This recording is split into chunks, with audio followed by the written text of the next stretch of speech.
So good day everyone, my name is Josephine Rosanes. I'm here to discuss and explain the workplace safety and security. So let's focus on what is the workplace safety and security. So safety is the protection of the individual, physical well-being and their health. The security is the protection of individual or business property or assets. So it is basically the process to protect an employee from work-related illness and injury to make the workplace secure and safety. So, anong importante man sa workplace? So, every workplace needs to ensure it meets the proper health and safety regulation. Having this, it can help manage and prevent injury, theft, and damage in the workplace. So, kailangan yun na to i-implement ang workplace safety and security to minimize the kakulian sa company or workplace or in the environment. So, essentially, workplace health and safety is a system and process we put in place to define how we do things while minimizing our exposure to risk. The culture of the workplace needs to be supported of the aim to minimize the harm. So, kailangan yun na to implement ang workplace safety and security. So, kailangan yun aware sa tana.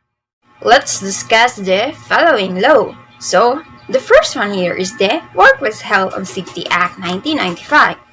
So, it is the act set as the laws relating to health and safety requirements in all workplace and the work activities. So, this act covers employers, employees, self-employed person, manufacturer, service providers, designers, and others. So the objective of the act is to prevent a person's death, injury, or illness being caused by a workplace, by workplace activities, or by specified high-risk plant.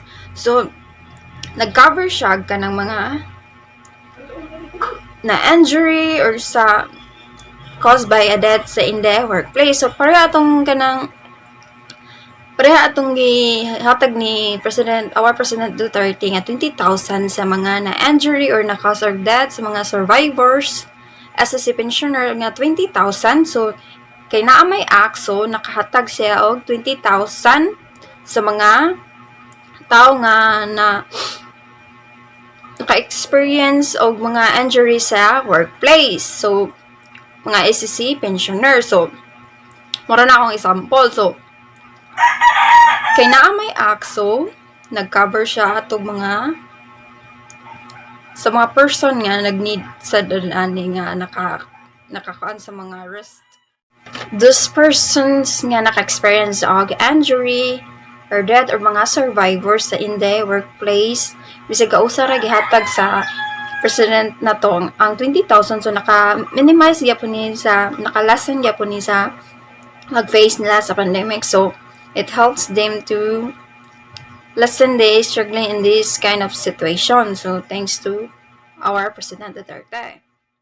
Under the Act, we all have the obligation to ensure the health and the safety of ourselves and others are not put at risk. So, we must highlight our obligation to ensure the health and safety of ourselves and others are not put at risk. So, kailangan yun na ito mag-provide of workplace safety and security, not for ourselves but for others.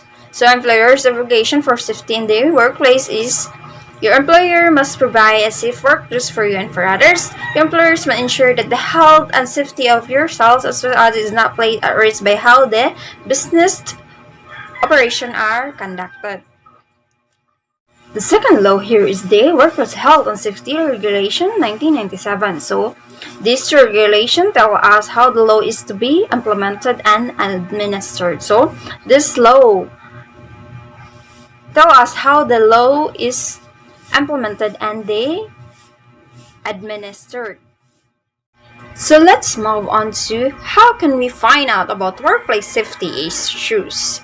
The Act fosters a cooperative spirit which encourages employers and employees to work for a healthier and safer environment. So, kinsa, as an employee, kung ginahan yun tag, healthier and safer environment, kay field tags safety and security. So this is achieved by open communication between both parties. You can find out information on safety by attending team meetings, training and induction sessions, reading companies' newsletters, flyers, or staff notices, talking to your supervisors or manager or other staff. So safety should be a priority in any workplace. Accidents can be prevented if everyone in the company was aware. Let's highlight aware of the common workplace safety issues and work together to make the workplace safer and healthier environment. Let's go to identify and controlling workplace hazards. So, how do we identify and control workplace hazards? So, to identify, we need to spot the hazards. So, the first one is spot the hazards. Identify the jobs or tasks which are likely to have or caused by the injury or cause the harm. So the second one here is the assess the risk. So to identify which of the hazards pose the greatest risk to us. So assess the risk after the spotting the hazard. So after assessing the risk, so make the changes. So decide on appropriate control. Example, eliminate, substitute, engineer or isolate, administer, or implement policy, procedure, or training. So make the changes or use the protective clothing. So pag-control sa hazard, so make the changes yun. So to monitor and review the implemented control to ensure they are effective. So workplace health and safety practices. So let's practice the effective on controlling the hazard. So let's enumerate and explain the general emergency procedures. So for the evacuation procedures, there are the 3 stages to follow if you have to leave the workplace due to the emergency. So the first one here is the preparation for evacuation. So preparing. So number 2 is after preparing, you must evacuate from the workplace. The third one here is the meet at the assembly point. So what to do? Take direction from your supervisor or managers who will tell you what to do. So he will show you the location of the nominated assembly point for your workplace. So during this process, always ensure your patrons are aware of what is happening and provide appropriate assistance to them where it is required. So for emergency response procedures, on rare occasions, you may experience an emergency while working in a hotel such as fire, medical, armed hold-up or robbery, or bomb threat. So please refer to your supervisors or managers for a specific information relating to your workplace. So in this event, always remember and take note that safety is our number 1 priority in any workplace. So safety is paramount.